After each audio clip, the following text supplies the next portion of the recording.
আমাদের সিলেটের নুরুদ্দিন ঘরপুরি রহমতুল্লাহি আলাইহি বহুত বড় আল্লাহর একজন ওলি ছিলেন।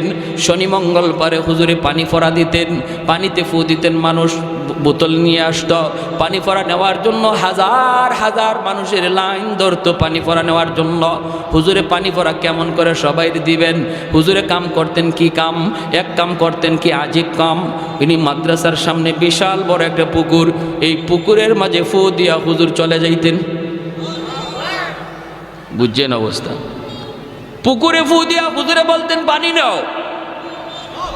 পুকুর থেকে মানুষ পানি নিত, পানিতে কাম হয়ে যাইত। লন্ডন থেকে হুজুরের এক ভক্ত আসছে, হুজুরের ভক্ত, কঠিন ভক্ত। কয় হুজুর আমি লন্ডন থেকে আপনার পাগল হয়ে আইছি, হুজুর একটু পানি ভরার লাগি। হুজুরে কয় পুকুরও ফু দিছি।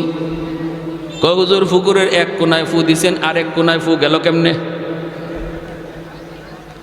হুজুর কয় গেল কেমনে তোমার বুঝে আসে না? কয় হুজুর আমার একই নয় না। হুজুর একই নয় কিন্তু ইতমিনানে কলব হয় না।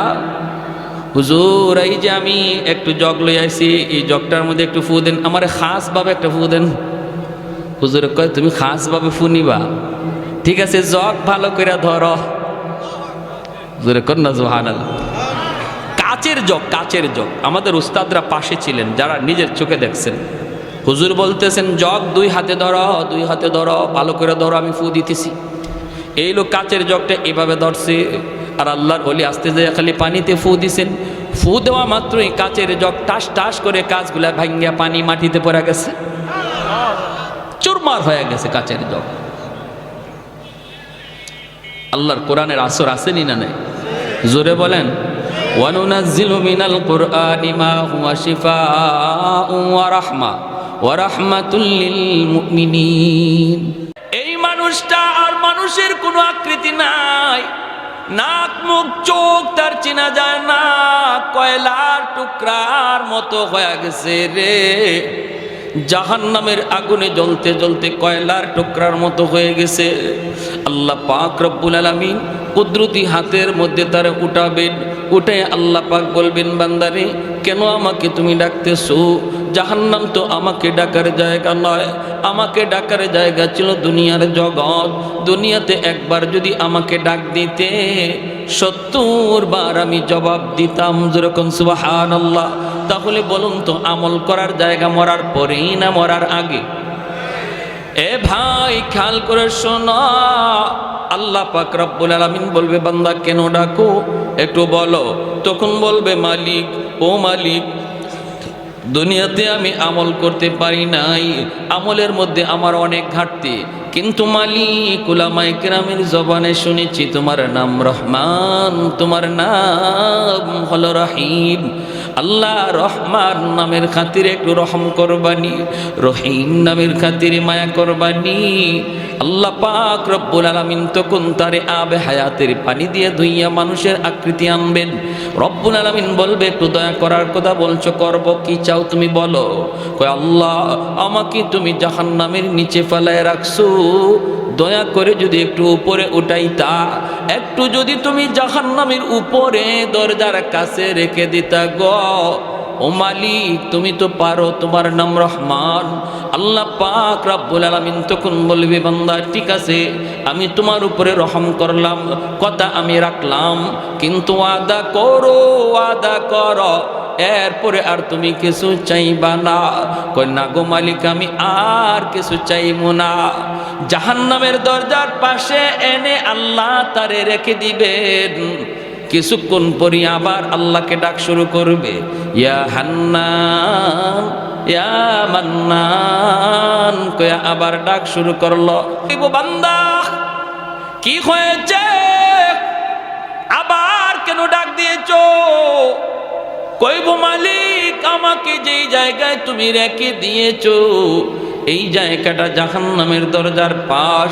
আল্লাহ তুমি আমারে যেইখানে রাখছো এটা জাহান্নামের দরজার পাশ। এই জায়গাটা যেমন দরজার পাশ ওই জায়গাটাও দরজার পাশ। আল্লাহ তুমি যদি আমাকে দয়া করে এই পাশে না রেখে ওই পাশে রেখে দিতা, তোমার নাম তো রহমান, তোমার নাম তো রহিম, বলুন তো, আপনারা বুঝে থাকলে বলুন, দরজার এই পাশ ওই পাশ বেশ কম আসেনি না নাই? আরো জোরে। এই পাশ হলো জাহান্নামের ভিতর, আর সে এখন যে পাশে যাইতে চায় এটা জাহান্নামের বাহির।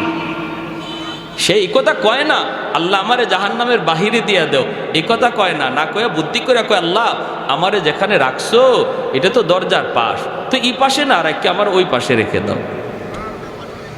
আল্লাহ পাক রব্বুল আলামিন তখন বলবে, বান্দা তুই না ওয়াদা করেছিলে আর কিছু চাইবি না? কয় মালিক আমি তোমার দয়ার কাঙ্গাল, আমি তোমার মায়ার কাঙ্গাল। আল্লাহ তুমি তো দয়া করলে কারো কাছে তোমার জবাব দেওয়া লাগবে না। রব্বুল আলামিন তখন বলবে, বান্দারি ঠিক আছে তোর কথা আমি রাখলাম, দরজার ওই পাশেই রেখে দিলাম, কিন্তু ওই পাশটা তো জাহান্নামের বাহির। বুদ্ধি করে তুই কথা বলছো নে, আমি তোর কথা রাখলাম, কিন্তু ওয়াদা কর এরপরে আর কিছু চাইবা না। এরপরে আর কিছু? কয় মালিক ওয়াদা করলাম আর কিছুই চাইমু না, কিছুই চাইমু না। আল্লাহ পাকের কাছে দ্বিতীয়বার ওয়াদা করলো, আল্লাহ তারে জাহান্নামের বাহিরে এনে রেখে দিলেন। কিছু দূর যাবার, কিছুক্ষণ যাবার পরেই সে তাকায়া দেখে ওই যে দেখা যায় জান্নাতের গেট। জান্নাতের গেটটা তার নজরে পড়লো। জান্নাতুল ফিরদাউস, জান্নাতুল নাঈম, জান্নাতুল মাওয়া। জান্নাতের গেটটা দেখে আবার ডাক শুরু করে দিছে, মালিক। আল্লাহ পাক তখন কইব, বান্দারে কেন আবার ডাক দিলি? কয় মালিক আমারে তুমি যেই জায়গায় রাখছো এই জায়গাটা জাহান্নামের ভিতরেও না, জান্নাতের ভিতরেও না। আল্লাহ আমাকে যেখানে রাখছো এখানে রাখা যে কথা, জান্নাতের গেইটের পাশে রাখা এক কথা। ওই বুঝে আসছে আপনাদের? আমি বলি না আমাকে জান্নাত দিয়া দাও, গেইটের পাশে একটু রেখে দাও, এখানে রাখা আর ওখানে রাখা এক কথা। আল্লাহ পাক রব্বুল আলামিন কয়, বান্দা আমিও তো বুঝি এক কথা ওই, কিন্তু তুই না ওয়াদা করেছিলি এরপরে আর কিছু চাইবি না। তখনই কই মালিক আমি তোমার দয়ার কাঙ্গাল, আমি তোমার মায়ার ভিখারি। আল্লাহ বলেন, বান্দা নে, এই কথাও আমি রাখলাম, তোর জান্নাতের গেটের পাশেই রাখলাম, তবে ওয়াদা কর এরপরে আর কিছু চাইবি না। কয় মালিক আর কি চাওয়ার আছে, এত দূর পর্যন্ত আইছি এটাই শুকরিয়া, এর বেশি আর কেমনে চাইমু, আমার পুঞ্জি নাই, আমার তো মূলধন নাই। আল্লাহ বললেন ঠিক আছে ইয়াদ রাখিস, জান্নাতের গেটের পাশে এনে যখন আল্লাহ রেখে দিলেন, এইবার সে জান্নাতের ভিতরটা দেখার জন্য পাগল, একটু ছিদ্র তালাশ করে, ছিদ্র দিয়া জান্নাতের ভিতরটা একটু দেখবে। আল্লাহ পাক রব্বুল আলামিনের মানসা হলো তারে আল্লাহ পাক জান্নাতের ভিতর দেখাবে। এরে যুবক, আজকে কোন নেশায় পড়ে তুমি এত পাগল হইছো? কোন পাগলে তোমারে পাইছে? কোন শান্তির আশায় তুমি দৌড়াইতেছো? কোন মজা পাইয়া বেঈমানদের ষড়যন্ত্রে পা দিয়ে দিছো? জান্নাতের যেই শান্তি আর নিয়ামত আর আনন্দ, আল্লাহ পাক জান্নাতের গেট অল্প এক পলকের জন্য আল্লাহ গেটটা একটু ফাঁক করে দিবে তার এক নজর দেখার জন্য। সুবহানাল্লাহ জোরে কোন। যেই মাত্র নজরটা একটু এক পলকের জন্য জান্নাতের ভিতরে পড়ছে, সাথে সাথে আবার গেট লেগে গেল। এক পলকের জন্য জান্নাতের আরামাইশ, আনন্দ আর চিত্ত বিনোদনের যেই দৃশ্য আল্লাহ রেখে দিয়েছে, এই দৃশ্য দেখা মাত্রই আবার পাগল হইয়া ওয়াদার কথা বইলা আবার ডাক শুরু করছে। আল্লাহ আবার বলবে, বান্দা আবার কেন ডাক দিলি? তখনই কয় আল্লাহ আমারে কি দেখাইছো তুমি? এতদিন দেখি নাই, ভালোই তো ছিলাম, দেখে তো পাগল হয়ে গেলাম। আল্লাহ কি রাখছো তুমি জান্নাতের ভিতরে? আদাতুল ইবাদিয়াস সালিহিন মা লা আইনুন রাআত ওয়ালা উযুনুন সামিআত ওয়ালা খাতারা আলা কলবি বাশার। আল্লাহ নিজে বলেন জান্নাতের ভিতরে এমন আরাম আয়েশ আমি আল্লাহ রেখে দিয়েছি, তোমাদের চোখ কোনোদিন এমন আরামায়েশ দেখে নাই, কান কোনোদিন এমন আনন্দ আরামায়েশের কথা শুনে নাই, এমনকি তোমাদের অন্তর কোনোদিন কল্পনাও করতে পারে নাই এত আনন্দ এত আরাম আমি জান্নাতে রেখে দিয়েছি রে বান্দা।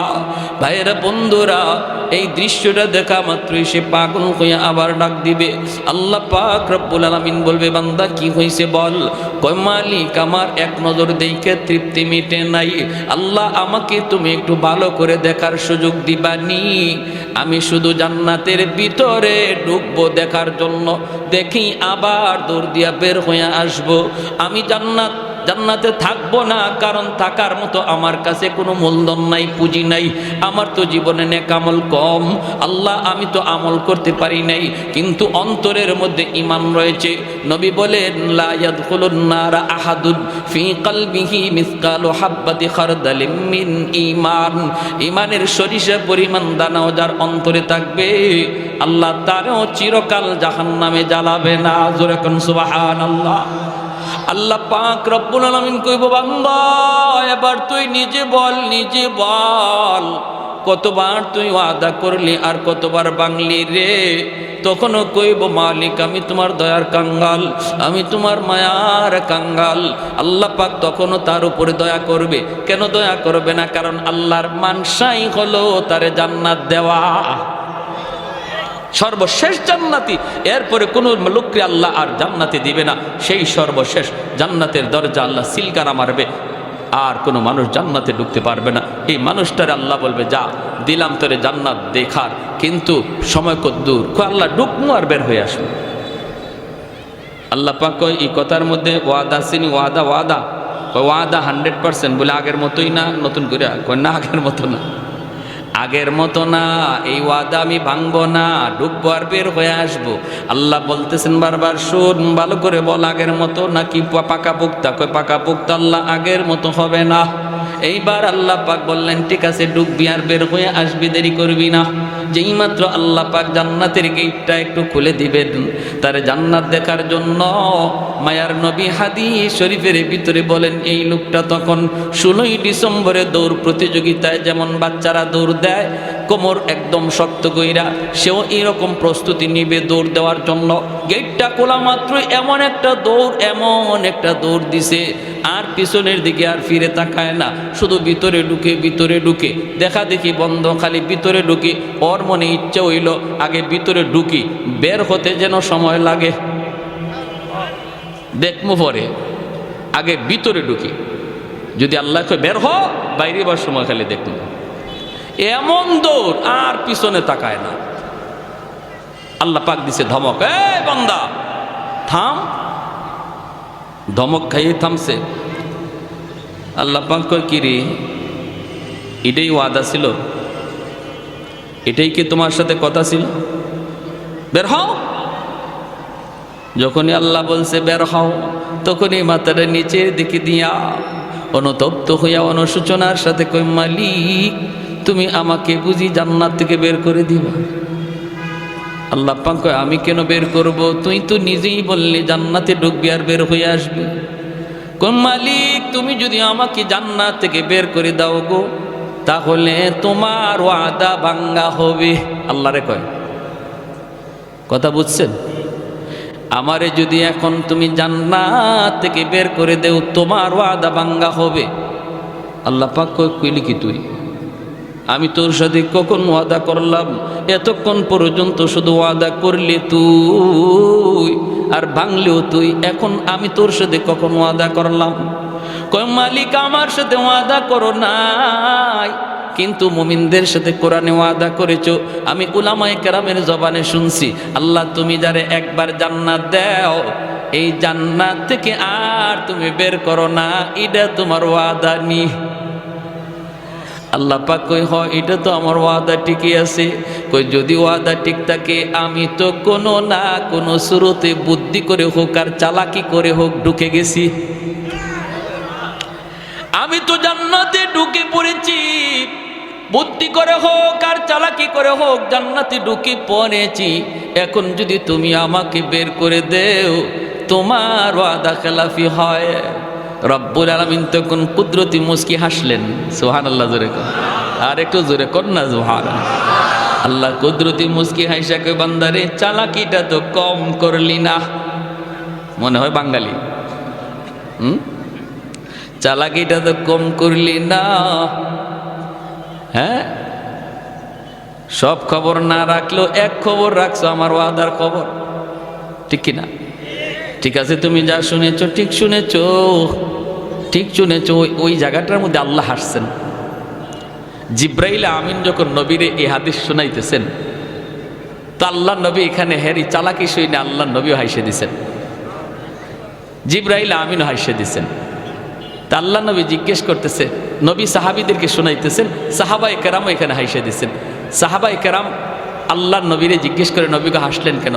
নবীকে আমি হাসছি কেন এটা কি বলবো? জিব্রাইল আমারে শোনায় আর হাসে। জিব্রাইল হাসছে। আমি জিব্রাইলকে জিজ্ঞেস করেছিলাম, ভাই জিব্রাইল আপনি হাসলেন কেন? জিব্রাইল কয়, নবীকে আমি হাসবো না, আল্লাহ নিজেই হাসে দিছে।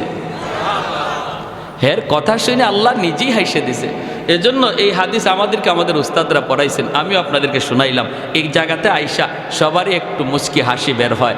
আর এই হাসিটা এমন এক সুন্নত, সাহাবায়ে কেরামের সুন্নত, নবীর সুন্নত, জিব্রাইলের সুন্নত, আল্লাহর সুন্নত। সুবহানাল্লাহ। কিয়ামত পর্যন্ত আমার নবীর এই হাসিটা জারি থাকবে। এজন্য হাদিসের পরিভাষায় এই হাদিসটাকে হাদিসে মুসালসাল বিদ্দেহেক বলা হয়। এজন্য বলছিলাম হাসি আনন্দ ইসলামে আছে, নবীজিও কৌতুক করেছেন। এরপরে ঘটনাটা কি হয়েছে তার সাথে আমি পরে বলতেছি, শুধু একটু কথা বলে নেই। নবীজি একবার সাহাবায়ে কেরামদেরকে নিয়ে এরকমভাবে গুল হয়ে বসছেন, আর নবী বলতেছেন, সাহাবীরা শোনো, খেজুর তো মাঝখানে আছে, খেজুর খাবা ভালো কথা, কিন্তু ফাঁকে আমার কিছু কথা শুনো, দিনই আলোচনা, খেজুরও খাও, দিনের কথাও শোনো। সাহাবায়ে কেরাম গুল হইয়া বসছেন, নবীজির পাশেই বসছেন নবীজির দামান, আমাদের সিলেটি ভাষায় কয় দামান, আপনারা বলেন মেয়ের জামাই, ঠিক না? জামাতা কিনি কে? হযরত আলী রাদিয়াল্লাহু তাআলা আনহু। 4 খলিফার মধ্যে প্রথম 2 খলিফা নবীর কি হন? শ্বশুর।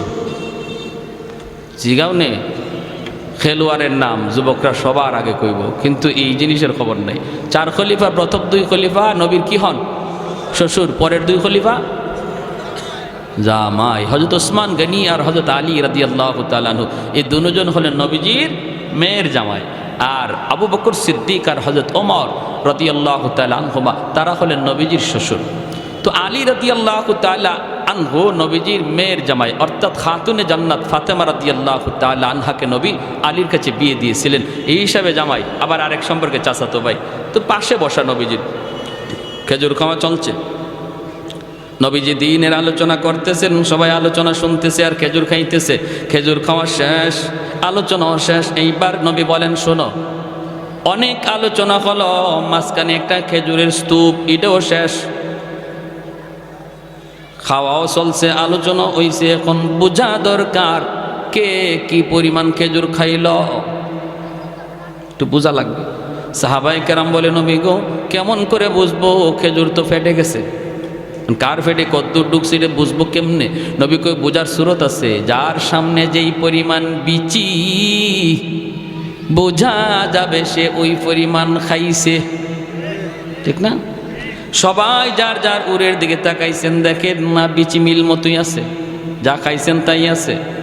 কিন্তু সবাই নজর করে যখন আলীর দিকে তাকান, দেখেন আলীর সামনে খেজুরের বিচির স্তূপ, ডাবল বিচি, গিলা দেওয়া। এখন সাহাবায়ে কেরাম চোখ বড় বড় করে ফেলছে, আরে বাপরে, আলী যে এত বড় খাদক, এটা তো আগে জানি না। হ্যাঁ, আমরা নবীজির হাদিস শুনতেছি, কথা শুনতেছি, হ্যাঁ, মনোযোগ আমাদের এদিকের। আর আলী তো দেখা যায় ফাঁকে দিয়ে খেজুর 2টা করে মারছে, বুঝছেন? এখন হযরত আলী রাদিয়াল্লাহু তাআলা উনি নিজের উড়ে তাকাইছেন, নিজের দিকে তাকায় উনি বেকুব বনে গেছে, ইন্না লিল্লাহ, আমার সামনে এত বিচি কি? আমি তো এত খেজুর খাই নাই, আমার সামনে এত বিচি। আর সবাই ওনার দিকে তাকাইতেছে, চোখ বড় বড় করে। উনি পড়ে গেছে শরমের মধ্যে, লজ্জায়। কিছু মানুষ আছে দেখবেন, আপনি যত কথাই কন, কথা কইবেন আপনি কন, কিন্তু হের খানা বন্ধ নাই, ঠিক না? আর কিছু মানুষ আছে কথা কওয়ার সময় যদি, খানা খাওয়ার সময় যদি কথা কয়, হ্যাঁ হাতে খানা প্লেটের মধ্যে হাত রেখে বয়ে দেয়, খাইতেই পারে না। আর মাশাআল্লাহ কেউ আছে মেশিন চলছে, তুমি যত গল্পই করো মেশিন চলবো, ঠিক কিনা? ওই অবস্থায় আল্লাহর নবী, রহমতের নবীও তাকাইছেন, সবাই তাকাইছে আলীর দিকে। আলী চিন্তায় পড়ে গেছেন যে আমি তো এত খেজুর খাই নাই, বিচি আসলো কোত্থেকে? হঠাৎ করে তাকাইছেন শ্বশুরের দিকে, নবীজি পাশেই বসা, দেখেন আল্লাহর নবীর সামনে খেজুরের বিচি একটাও নাই, একদম খালি, অথচ নবী খেজুর খাইছেন। আলী কেমন বুদ্ধিমান ছিলেন, আলী তো টের পেয়ে গেছেন যে আচ্ছা আমার শ্বশুর তো এখানে আমার একটা লজ্জায় পালাইছেন, শরম দেওয়ার চাইছেন। শ্বশুরে খেজুর খাইছেন ঠিক, আর গোপনে গোপনে বিচি রাখছেন আমার সামনে। নবীজি খেজুর খাইছেন ঠিকই, কিন্তু বিচি রাখছেন জামাইয়ের উড়ো, জামাইয়ের সামনে, জামাইরে শরম দেওয়ার জন্য। শ্বশুর জামাই পাশাপাশি বসা যায় তো? আপনাদের এলাকায় বসে? বিভিন্ন জায়গায় শ্বশুর সামনে জামাই আসতে চায় না, শরম পায় না, এটা নিয়ম না। শ্বশুরের কাছে বসে গল্প করা যায়, শ্বশুরের কাছে বসা যায়, হারাম জায়গায় বসা যায় না। শালির সামনে বসবেন না, এটা হারাম। হ্যাঁ, এটা হারাম, এটা হারাম। যতই আপনার চাচতলি চাচি শাশুড়ি হোক, তার সাথে পর্দা করা ফরজ, সামনে যাওয়া হারাম। শ্বশুরের কাছে বসেন। আল্লাহর নবীর দিকে যখন হযরত আলী তাকাইছেন, দেখেন কোনো বিচি নেই। এই শুনেন এবার আলীর কথাটা। নবী বলতেছেন, যার সামনে যেই পরিমাণ বিচি আছে বোঝা যাবে সে ওই পরিমাণ খাদক, আর এত পরিমাণ খাওরা, এমন খাইতো চিনে। হযরত আলী বলেন, ইয়া রাসূলুল্লাহ, আমার একটা কথা আছে। কি কথা? বলে যার সামনে যেই পরিমাণ বিচি আছে বোঝা গেল এই পরিমাণ খাইছে, এটা ভালো কথা, কিন্তু যিনি খেজুরের সাথে বিচি সহ খাইছে ইনি কত বড় খাওরা। বুঝছেন কেমন হয়েছে? আমরা তো বিচি রাখছি, কিন্তু আমাদের মাঝে এমনও কেউ আছে যিনি বিচি সহ খাইলিছে। আল্লাহর নবী মুস্কি হাইসা বলেন, আলী ঠিকই তুমি, আনা মদিনাতুল ইলমি ওয়া আলিয়ুন বাবুহা, আমি এলেমের শহর আর আমার আলী হলো শহরের দরওয়াজা। যেরকম সুবহানাল্লাহ, আল্লাহু আকবার। এজন্য বলতেছিলাম বিনোদনের অনুমোদন ইসলামে আছে, তবে সেটা গান বাজায়া নয়, নারী পুরুষের ডলাডলি করে নয়। আজকে 16ই ডিসেম্বর বাংলাদেশের একটা স্বাধীনতা দিবস, হ্যাঁ আনন্দ করেন, মজাক করেন, হ্যাঁ করেন, একটু আনন্দ হবেই তো, স্বাধীনতা। তাই বইলে কি এটা ওই মহিলাদেরকে নিয়ে রাস্তায় ঘুরতে হবে আর রাস্তায় ডেস্ক স্টেপ বাজাইয়া গান বাজাইয়া আনন্দ করতে হবে? এর তো কোনো অনুমতি শরীয়তে নাই, ঠিক কি না? আমার আনন্দ, বিনোদন, হাসি সব কিছু একটা লিমিটের ভিতরে থাকবে, ইসলামের গণ্ডির ভিতরে। গণ্ডির ভিতরে থাকতে আপনি বিনোদন করেন, আনন্দ করেন, শরীয়তে এলাও, কিন্তু গণ্ডির বাহিরেই যাবেন এটার কোনো এলাও না, ঠিক কি না? যখনই এই লোকটা কইছে আল্লাহ তুমি ওয়াদা ভঙ্গ করবা, আল্লাহ বলছে ঠিক আছে, আমার ওয়াদার খবর তুমি জানছো, কথা ঠিক, আমার ওয়াদা, যাও আমি তোমার জান্নাত দিয়েই দিলাম। জোরে কোন সুবহান। ভাইয়ের আমার, তাহলে এই জায়েজ না জায়েজ, হালাল হারামের কথাগুলি, শরীয়তের বিধিবিধানগুলি আজকে আমাদের যুব সমাজ জানে না। তাদেরকে জানানো প্রয়োজন, কাছে টানা প্রয়োজন, দিল থেকে মহব্বত করে কাছে আনা প্রয়োজন। বাবা যুবক, বুঝাইলে অনেক যুবকই বুঝে, আলহামদুলিল্লাহ, কোন ঠিক কিনা? অনেক যুবকের পরিবর্তন এসেছে, অনেক যুবকের পরিবর্তন। ফোন দেয় আমাদেরকে, হুজুর আমার জীবন চেঞ্জ হয়ে গেছে, হুজুর আমি আমার পথ বদলায় ফেলছি, আলহামদুলিল্লাহ হুজুর আপনার ওই বয়ানে, আপনার ওই বয়ানে হুজুর আমি অনেক পরিবর্তন। কত যুবক মসজিদে আসে, হুজুর আমার দাড়ি ছিল না, দাড়ি রাখছি, হুজুর আমার মাথায় টুপি ছিল না, টুপি রাখছি। দিল থেকে কথাগুলি বললে আলহামদুলিল্লাহ সমাজের যুব সমাজ এখনও তারা প্রস্তুত কথা নেওয়ার জন্য। এজন্য আমি কথাগুলি বললাম, যুবক আল্লাহর দোহাই আমার জীবনের প্রতিটা কাজ যেন শরীয়তের গণ্ডির ভিতরে হয়। আর এই কথাগুলি আমি তখনই জানবো যখন উলামা ইকরামের সাথে চলবো, যখন মাদ্রাসা আসা যাওয়া করব, আলেম উলামা আসতেছেন শুনছি, সাথে সাথে সেখানে যেয়ে বসবো। যখনই আমার অন্তরে তলব থাকবে, অন্তরে নেওয়ার ইচ্ছা থাকবে, তখন আল্লাহ আমাকে হেদায়েত দান করে দিবে। আমার আল্লাহর ভাষায় ওয়ানুনাজ্জিলু মিনাল কুরআনি মা হুয়া শিফাউন ওয়া রাহমা ওয়া রাহমাতুল লিল মুমিনিন। আল্লাহ পাকের ভাষায় এই মাদ্রাসা হলো আপনাদের সমাজের জন্য রহমত। যেরকম সুবহানাল্লাহ। কোরআন হলো রহমত, কোরআন হলো রহমত। আমাদের দুনিয়ার চুম্বক লোহা টানে, আর কোরআন হলো এমন এক চুম্বক যেই চুম্বক আল্লাহ পাকের রহমত টানে। ঘরের মধ্যে যদি কোরআন তিলাওয়াত হয়, ঘরের মধ্যে রহমত নাজিল হয়। যেই সমাজে মাদ্রাসা থাকে এই সমাজে রহমত নাজিল হয়। যেই সমাজে উলামায়ে কেরামের কদর থাকে এই সমাজে রহমত নাজিল হয়। আলেম উলামার কদর, মাদ্রাসার কদর যারা করে এই সমাজে আল্লাহ রহমত নাজিল করে। এক যুগের মানুষগুলির ঘরে ঘরে রহমত ছিল, কারণ ঘরে ঘরে তখন কোরআনের তেলাওয়াত হতো। হুজুররা পানি ফোড়া দিলে পরে ডাইরেক্ট অ্যাকশন ছিল। এখনের যুগে পানি ফোড়ায় কাম হয় না, তাবিজ ফোড়ায় কাম হয় না। হুজুরের কোনো দোষ না, দোষটা হলো ঘরের। যেই ঘরে কোরআন তেলাওয়াত হয় এই ঘরে রহমতের দরজা খোলা থাকে। যেই ঘরে কোরআন তেলাওয়াত হয় না, গান বাজনা চলে, টেলিভিশন চলে, নাটক সিনেমা চলে, খেলাধুলা চলে, এই ঘরে গজবের দরজা খোলা থাকে, রহমতের দরজা বন্ধ।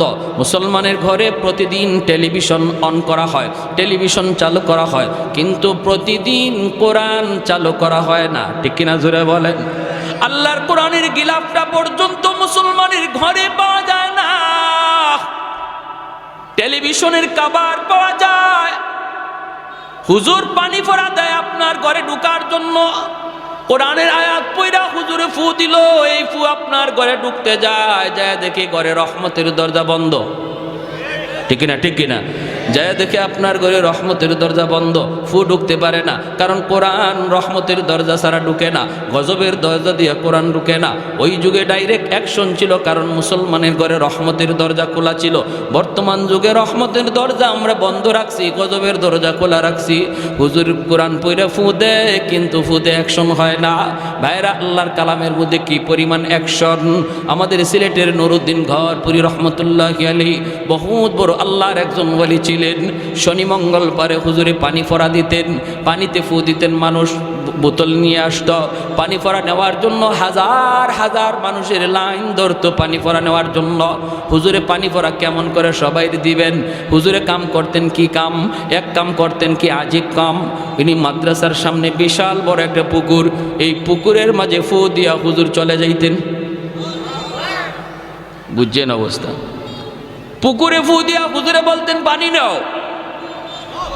পুকুর থেকে মানুষ পানি নিত, পানিতে কাম হয়ে যাইত। লন্ডন থেকে হুজুরের এক ভক্ত আসছে, হুজুরের ভক্ত, কঠিন ভক্ত। কয় হুজুর, আমি লন্ডন থেকে আপনার পাগল হয়ে আইছি, হুজুর একটু পানি ভরার লাগি। হুজুরে কয় পুকুরও ফু দিছি। কয় হুজুর, পুকুরের এক কোনায় ফু দিছেন, আর এক কোনায় ফু গেল কেমনে? হুজুর কয় গেল কেমনে তোমার বুঝে আসে না? কয় হুজুর, আমার একই নয় না। হুজুর একই নয়, কিন্তু ইতমিনানে কলব হয় না। হুজুর, এই যে আমি একটু জগ লই আইছি, এই জগটার মধ্যে একটু ফু দেন, আমার খাস ভাবে একটা ফু দেন। হুজুর কয় তুমি খাস ভাবে ফু নিবা? ঠিক আছে, জগ ভালো করে ধরো। হুজুরে কন না সুবহানাল্লাহ। কাচের জগ, কাচের জগ। আমাদের উস্তাদরা পাশে ছিলেন, যারা নিজের চোখে দেখছেন। হুজুর বলতেছেন জগ দুই হাতে ধরো, দুই হাতে ধরো, ভালো করে ধরো, আমি ফু দিতেছি। এই লোক কাচের জগটা এভাবে ধরছে, আর আল্লাহর ওলি আস্তে যায় খালি পানিতে ফু দিছেন। ফু দেওয়া মাত্রই কাচের জগ টাস টাস করে কাচগুলা ভাঙ্গিয়া পানি মাটিতে পড়ে গেছে, চুরমার হয়ে গেছে কাচের জগ। আল্লাহর কোরআনের আসর আসেনি না নাই? জোরে বলেন। ওয়ানুনাজ্জিলু মিনাল কুরআনি মা হুয়া শিফাউন ওয়া রাহমা ওয়া রাহমাতুল লিল মুমিনিন। ফখরে বাঙ্গাল রহমতুল্লাহি আলাইহি এক নাস্তিকে কয়, ট্রেনে দেখা, কয় হুজুর, সাধারণ মানুষে আর কত দুকা দিবেন? বেঈমানে কয়, কয় কিরকম? কই যে মানুষ খুব বিশ্বাস করে আয় হুজুর একটা ফু দেন, ফু দেন, আর আপনি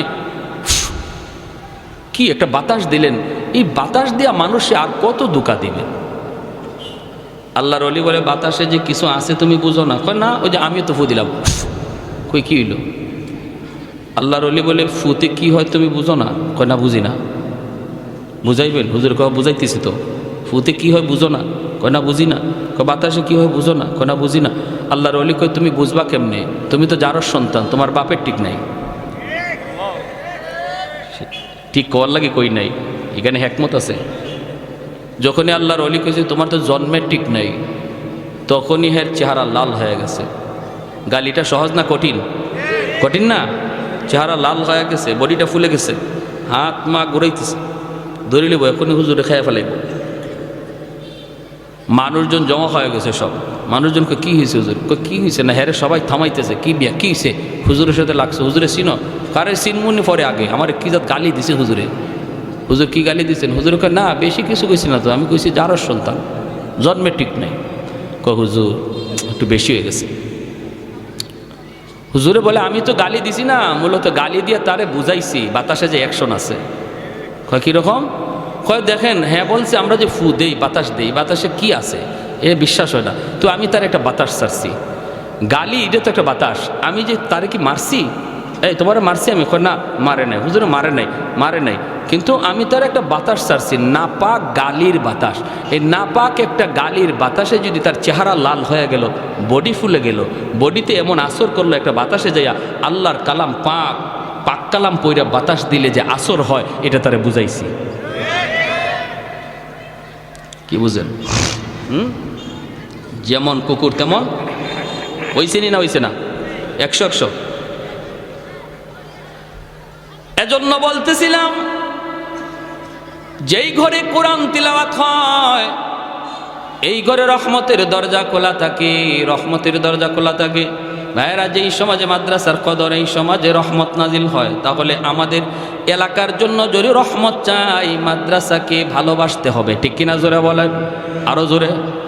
মাদ্রাসার প্রতি বিদ্বেষ রাখা যাবে না, মাদ্রাসার প্রতি কোনো ধরনের খারাপ চিন্তা রাখা যাবে না। ছোট ছোট বাচ্চাগুলি ভুল হতেই পারে, এরা মানুষ, ফেরেশতা না, ভুল হতেই পারে। আমি যদি মাদ্রাসাকে দিল থেকে মহব্বত করি তাহলে ভুল চোখে বললে আমি মাদ্রাসায় এসে যেভাবে সংশোধন হয় সেভাবে বলবো। রাস্তাঘাটে মাদ্রাসার বিরুদ্ধে কথা বলে বদনাম করব না। যদি করি তাহলে বোঝা গেল মাদ্রাসার সাথে আমার দুশ্মনী। আমার বদনামের কারণে যদি একজন মানুষ তার সন্তানকে মাদ্রাসা দেওয়া থেকে ফিরায় নেয়, না মাদ্রাসায় দেওয়ার চিন্তা করছিলাম দিমু না, মাদ্রাসার ছাত্র নাকি এমন করে, এই ছাত্ররা মাদ্রাসায় না আসার কারণে যে পরিমাণ দোষী তার বাপ মা, এর চেয়ে বেশি দোষী ওই সমাজের লোকটা। ঠিক কিনা?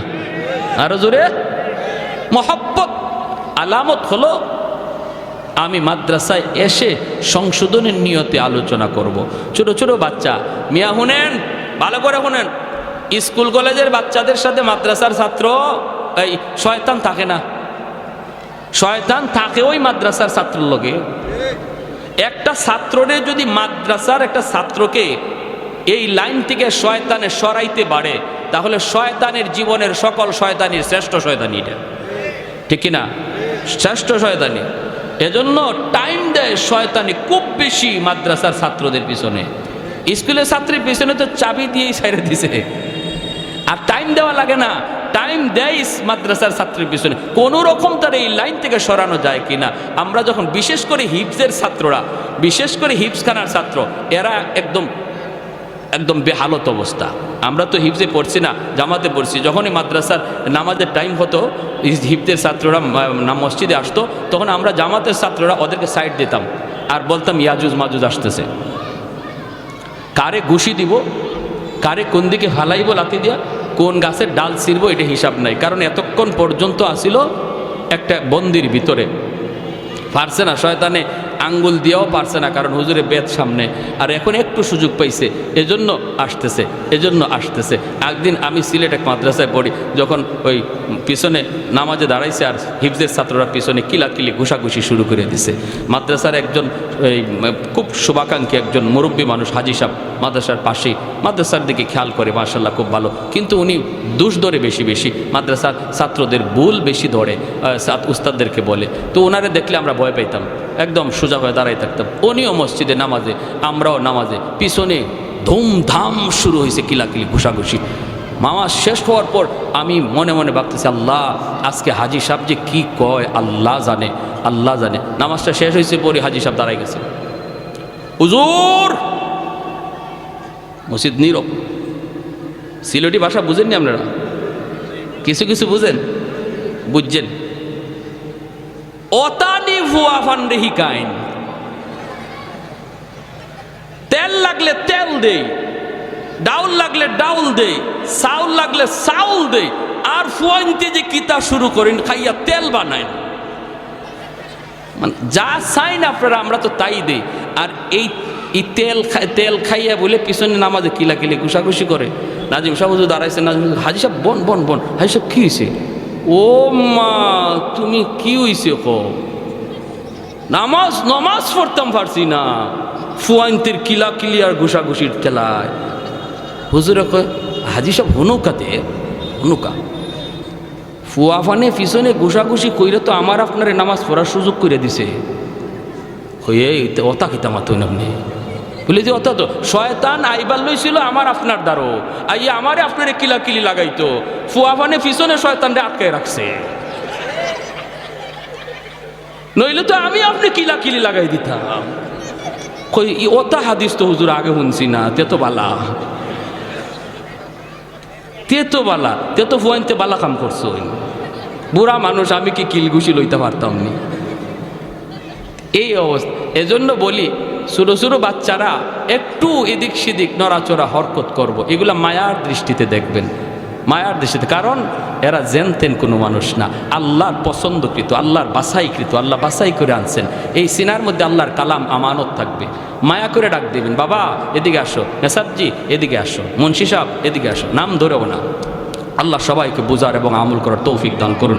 যা কিছু শুনলাম, বিচ্ছিন্ন কিছু কথা বললাম, আল্লাহ সবাইকে আমল করার তৌফিক দান করুন। ওয়া আখির দাওয়ানা আনিল হামদুলিল্লাহ।